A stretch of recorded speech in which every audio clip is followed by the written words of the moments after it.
Messieurs, dames, Tango Koki.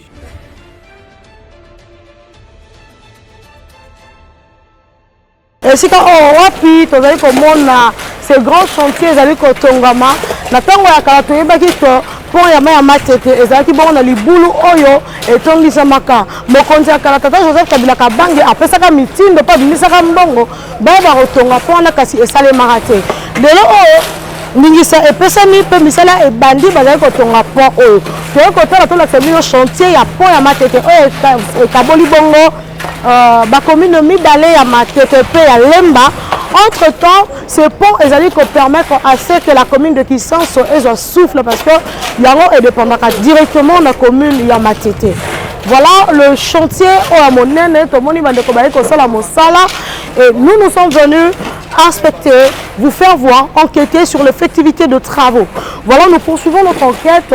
Nous allons vous présenter ces grands chantiers. Nabatete na yango nyonso pe otoko mona mabe toko yebisa bino oto ya malamu toko beta maboko nyonso ezali pona kotombola kitana biso ya ekolo Congo. Tozwami na maya matete yoza na ngambo Lemba. Oui. Tomoni bato bazali kosala mosala yebisa biso un peu situation ya esika oyo eumeli bamvula boni peza yaki na niveau nini. Bon, vraiment, ils ont attendu pour baya sala musala, bato banda iko zinda vraiment moi mingi. Beaucoup d'années, bato ba zinda, to banda pe koloba. To ba journaliste ba ebele ba filima awa ndenge zalaki bato ba zinda vraiment na bande moi mabe bato pe ba kufa bato ba perdre ba biloko ebele. Mais je crois que tout le monde bah éco ça la musala tu jusqu'à le lot tout le monde musala et continuer. Ok. En fait place totel on a mon na pont likolo ya pont donc oza mai koto pont eza pont na biso wapi. Bon awa oyo eza pont ya secours pour eza oza terrassé. Oza terrassé. Terrassé. Ok. Et uti Lemba ba ipasse ndé bimi boki na maya matete. Ok. Bon oyo eza bacha pont oyo jusqu'à pour batuba les caca ok ils ont comme tunnel ils ont déjà kendarati et bima jusqu'à la sous-région. La sous-région. Oui.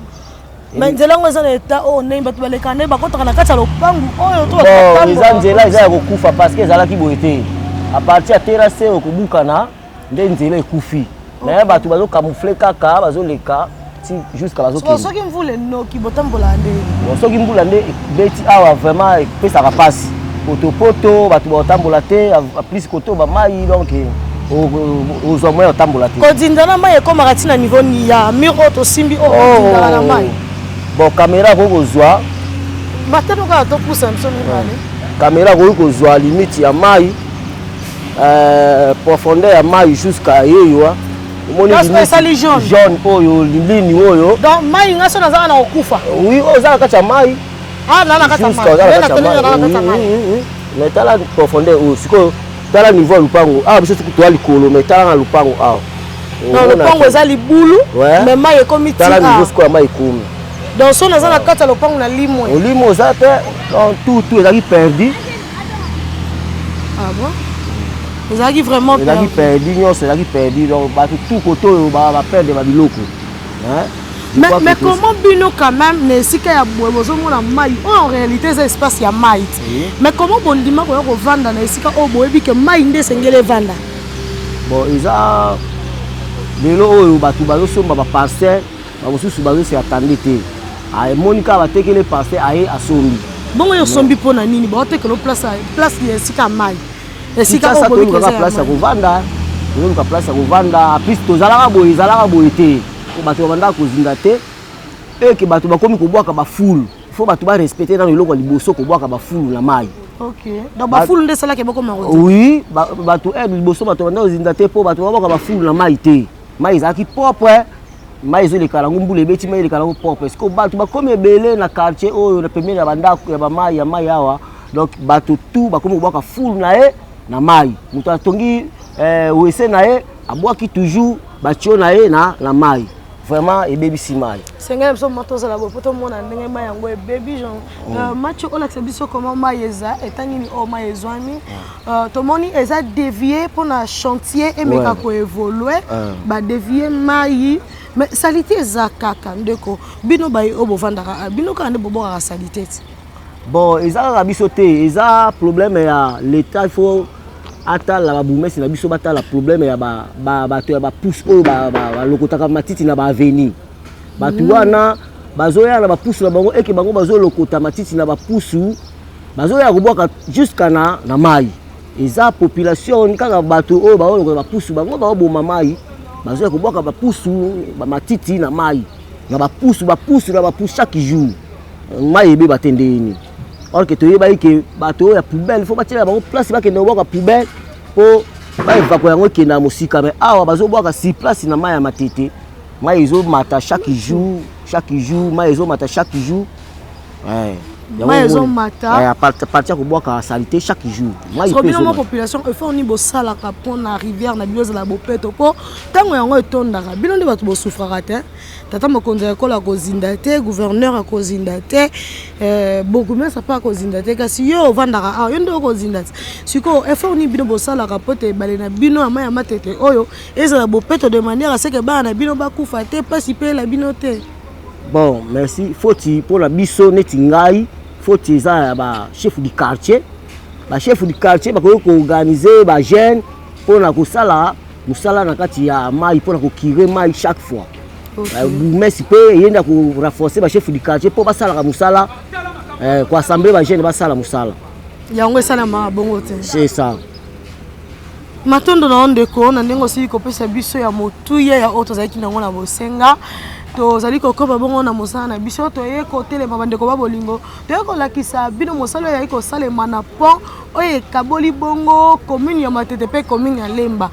C'est pour moi très important parce que ceux qui ont élité nzela pe ko ya la te bande ko ya Lemba ba dépendant na wenza matete bande ko pe utaka limité ba kotela ka awa ba dépendant wenza matete alors entre temps bande ko na biso ki senso kuna la commune enclavée faut ba kende ville balekela ka nzela matete o ya pont o et imaginez que pont o e kangami pont o za ko sala te e ko sala mo pasi ndeko to ebi eloko ni ne pousser vraiment ba ya ko sala bino nzela o. Bon, il faut pousser que va ça là oyo parce que na kati ya port déjà na presse et bukanaki et comment qui libulu et comment couper sa embouteillage ba voiture les cabiete à plus et ba accident zala ki makasi ba tu ba kufi awa presque ebelé ba tu musupe ba tika na ba dégâts ti lelo pour la place oyo oza sûr que ndenge ba yeko tonga lelo pont ya sika et ko bozu un peu problème le blonde boza yeko dinda la kalabo dinda lisu bon je crois que ndenge ba sali boye moi qui m'a okota par rapport à ndenge zala ki nzela zala ki te po mayeleka nzela zala ki lisusu bosoto te bon batu ba ko boka bosoto ngoni toza ba congolais baza mitu makasi eza likambo ya ba chef du quartier côté la population pour la ko boka matiti na pembeni ya mai. OK c'est ça le problème pour ngala nga simple citoyen na wego yebisa yo ke mon cher ko boka mai te ne ko mo si ko boka matiti te na mai ko fingi pe ngai olobeli nga mabe mai yango ya yo ozomona biso ba congolais tozaka toujours ba réponse ya mabe mais siko avec qui loi oyo que l'état a appliqué muta ko respecter tokuti na esika oyo chantier ya pont ya mai ya matete ndenge babengaka yango pont oyo ekaboli Lemba pe matete yo oza moko ya baye bavandaka esika oyo. Bon ngai nazala nanga na Lemba ezaka pembeni awa mais de temps en temps na fréquente pe milieu parce que naza pe na ndeko nanga moko pe pembeni awa. OK pona yo ba évolution ya projet parce que chantier oyo bandi banda na mois ya février 2022 lelo otoza na mois de juin impression na yo par rapport à misala ezali ko sala ma ezali ndenge. Bon impression na ngai donc misala ezo sala malamu basali bayebi musala parce que misalo tango ebandaki biso to monaki ndenge bandaki ne ba bandaki na se ti na étape ekomi biso za ba témoin to monana banda osala ba rencontrer ba difficulté belé makambo le kaka ndenge nini ya ba bandaka. Bon difficulté ba rencontrer c'est-à-dire au moni place oyo ezala na ba bise ya kala ya ba belge à l'époque métallique. OK alors ba bise wana des fois ezaki boucher ba moustiquaire ba sachet na kati ba salité c'est ce qui faisait que des fois ceux qui mbule beti mai moyen côté na bibis ezate ezo bimasiko likolo ezo faire ezo côté la bateau baza pembenya na kati ya bandako ba inondation des histoires comme ça. Mais depuis bayaki basana musala kolongola bis wana kolongola ba sachet wana, ils ont fait un grand travail hein, vraiment. On leur félicite hein.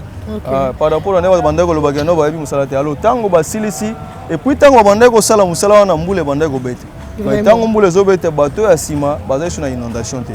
Ok, c'était comme ça. Donc malgré que vous les zones inondation c'était parce que bango va déboucher qui déjà. Ok, va déboucher ba longola ki biso akala métallique ba époque ba belge ezaki na ba sachet ba biloko belé na kati ba plastique ba toutes des bouteilles en plastique. Ba sachet ba moustiquaire ba sachet tango ba longola ngo ba timoli ba sali traçage et après au moment on a pembu les bandai go bête mais bateau ya pembena bando on est sur inondation te.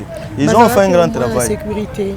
Oui, ils sont en sécurité. D'ailleurs, Batunion soya bandako ya sima venant sima. Bazana et singo sakanate. Vraiment. Pour l'infrastructure ici qui vient d'être réalisée. Mais il y a une chose, on a constaté Balongoli Biz va utiliser une nouvelle technologie. On a vu que Mathieu a illustré un peu l'image sur la technologie à Sikao. Au moins il y a une idée à pont en béton. Tout le monde a un point miné, mais ils ont un point en mouquet, béton, béton, c'est métal et belé. Yo au monde a un des salles et bon, on a mon malamu, bapon se bandako salema. Il faut que la bapon il y a béton, pas utiliser le béton. Parce que pour un béton, ils ont une solidité makasi et puis ils ont une longue durée. Parce que nous étions les premiers qui bandako tracé dans ces basali base. Nous sommes les témoins vivants.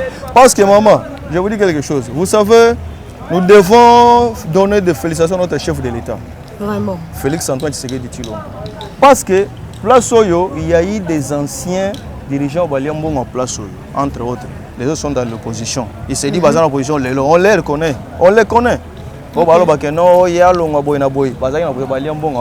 Les anciens dirigeants avaient en place. Mais voilà maintenant Tango. Mon Konzamboka est Moko Fachi Béton 001 le Big Boss. De Tobengaye, les lois à Abidjan. Il faut offrir au peuple congolais où il a besoin. Na Betango Dada. Pour y Mikolo et Komi, quand il ne parle pas, à Komika à Kosala, na silence. Parce que quand il parle, non, il y a le bagasala. Système au boy. Ma personne a combat pour Missilim. Ah, mais oui. On a le Big Boss, maman. Maman journaliste, moi l'enfant d'un lion, c'est un lion. Na minute donc comme système en silence à sala kaka lo basouté bino osfika à sali. Vraiment je vous dis tous les gens qui restent de ce côté ici, bah ça très content.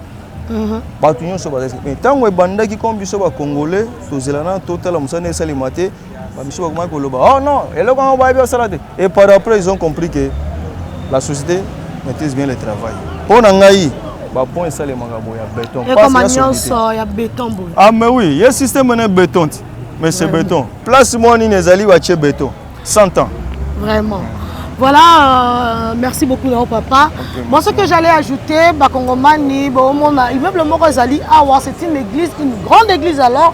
Malheureusement, ils allaient qui exposé puisque n'est pas au bandaki ko bukana, ce qui peut un jour et que pour un bukana qui sérieusement n'est pas bandaki ko tonda awa.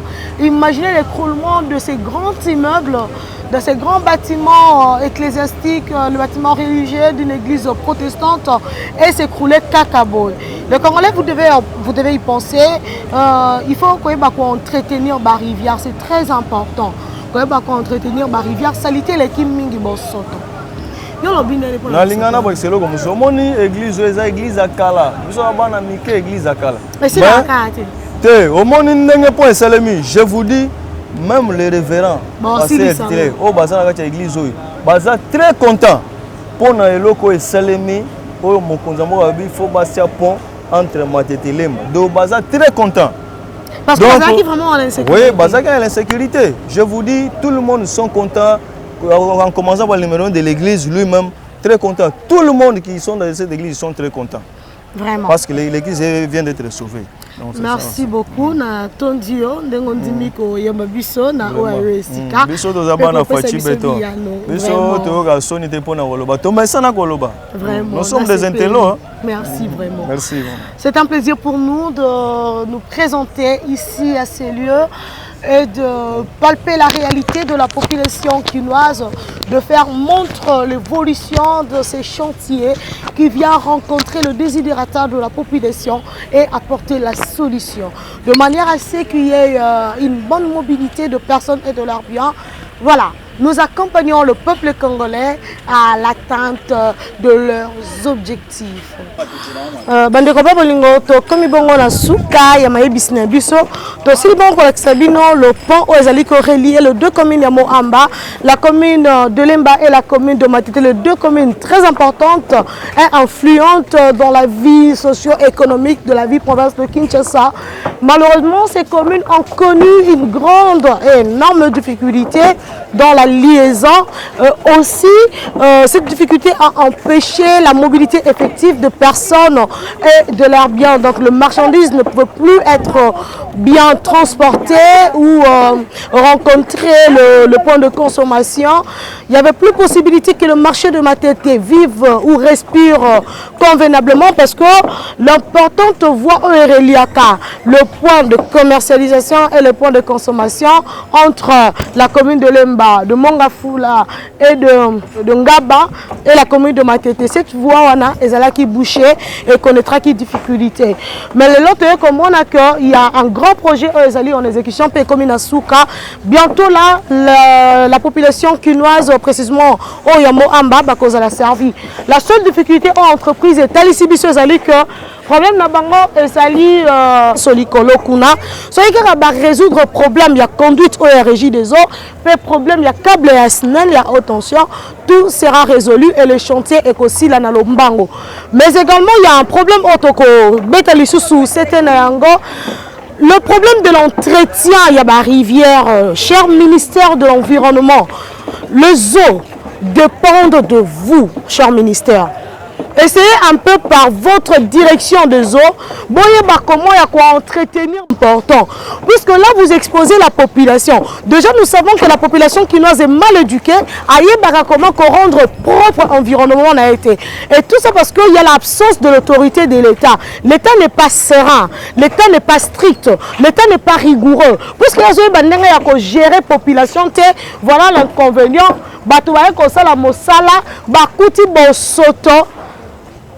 L'ancien pont est là qui bouchait.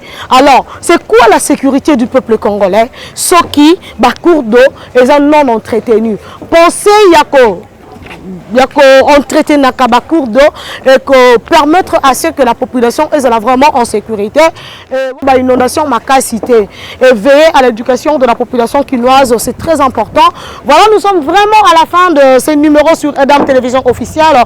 Parlons de développement. Le développement, c'est construit.